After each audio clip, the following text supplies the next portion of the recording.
కార్మికులని ఒక కలంపోటుతో తీసేసినాడు. తప్పుగా ఆకలితో ఉన్న వాళ్ళతో పెట్టుకునే ప్రయత్నం చేయొద్దని చెప్పి మంత్రిగా ఉండి కూడా చెప్పగలిగినోడు ఈటల గుర్తుపెట్టుకో. మళ్ళీ వాళ్ళకు అండగా ఉన్న 1700 మంది కార్మికుల్ని మళ్ళీ తీసుకునే చరిత్ర మీకు తెలుసు. తెలంగాణ వ్యాప్తంగా ఆర్టీసీ కార్మికులు సమ్మె చేస్తే కొంతమంది విధవలు మా దాంట్లో ఉన్నారు, వాళ్ళు సపోర్ట్ చేస్తున్నారని చెప్పి మమ్మల్ని నిందించినా కూడా మేము ఆర్టీసీ కార్మికుల సమ్మె న్యాయమైందని చెప్పి సపోర్ట్ చేసినటువంటి 2 ఎగ్జాంపుల్ చెప్తున్నా, ఇంకా అనేక ఉంటాయి. గక్కడి నుంచి వచ్చిన వాళ్ళం మేము. ఆర్థిక మంత్రి కంటే ఇంకే పెద్దగా ఉంటుంది, ముఖ్యమంత్రి పదవి ఉంటుంది. నాకు తెలియదా ఈ ప్రభుత్వం ఈ ముఖ్యమంత్రితో కొట్లాడుతున్న పదవి పోద్దని? ముఖ్యమంత్రితో కొట్లాడడం శ్రేయస్కరం కాదు తెలియదా నాకు, కానీ చేస్తాం. ఎందుకంటే మేము పెడుసు నుంచి వచ్చిన వాళ్ళం కాబట్టి, ఆత్మగౌరవం కోసం కొట్లాడిన వాళ్ళం కాబట్టి, అన్యాయాలకు అక్రమాలకు దుర్మార్గాలకు వ్యతిరేకంగా బరిగీసి కొట్లాడిన వాళ్ళం కాబట్టి, పదవుల కోసం పెదవులు మూసుకోవద్దు కాబట్టి, గక్కడ ఆ కల్చర్ గుండెల్లో పెట్టుకున్నాం కాబట్టి మేము కొట్లాడితే సరే ఆయనకి ఏమనిపించిందో మళ్ళీ తీసేసాం. 2021 తీసేసాం.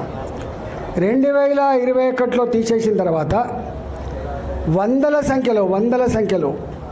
సంఖ్యలో ఆనాడు నాయకులు మొట్టమొదటి పోయినాడు 5 లక్షలకు అమ్ముడు పోవచ్చు, తర్వాత లాస్ట్కు 2 కోట్లకు కూడా అమ్ముడుపోయిన ఉండొచ్చు.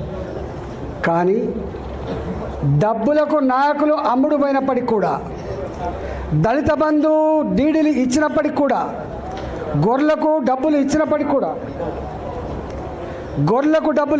కూడా దాదాపుగా ఆనాడు 6 నెలల కాలం పాటు దేశ చరిత్రలో ఎక్కడ కూడా గన్ని రోజుల పాటు ఎన్నికల ప్రచారం చేయడం సాధ్యం కాదు దేశ చరిత్రలో.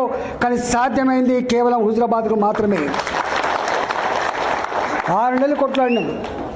ఏప్రిల్ మాసంలో మనం రాజీనామా చేస్తే, ఏప్రిల్ మాసంలో మనం బయటకు వస్తే, అక్టోబర్ మాసం వరకు కూడా ఎన్నికల వాతావరణం, కొనుగోళ్ళు, ప్రలోభాలు, భయపెట్టించుడు, కేసులు పెట్టుడు, ఎన్ని చేసినా మీరు చూసిండు.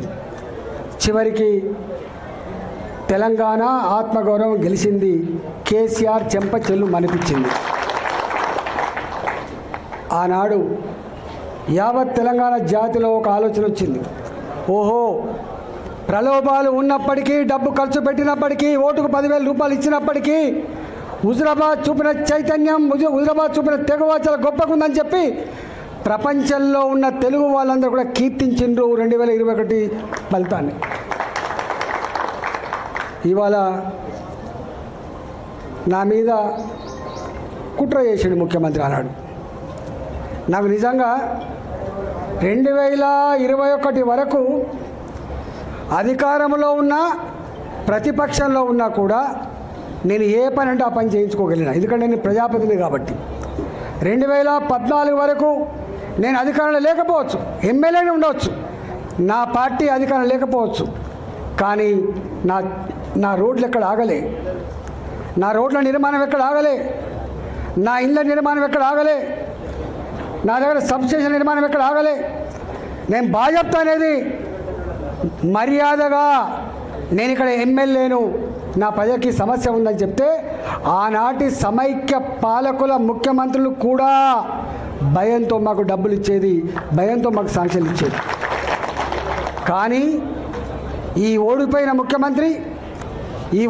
ముఖ్యమంత్రి మొత్తం చరిత్రను తిరగరాసే పద్ధతిలో, ప్రజలు అసహించుకునే పద్ధతిలో, ఎమ్మెల్యే గారికి ఉండే ప్రోటోకాల్ కూడా లేకుండా చేసి, ఎమ్మెల్యే గారు చేసే కనీస కర్తవ్యం కూడా చేయకుండా చేసి, ఇవాళ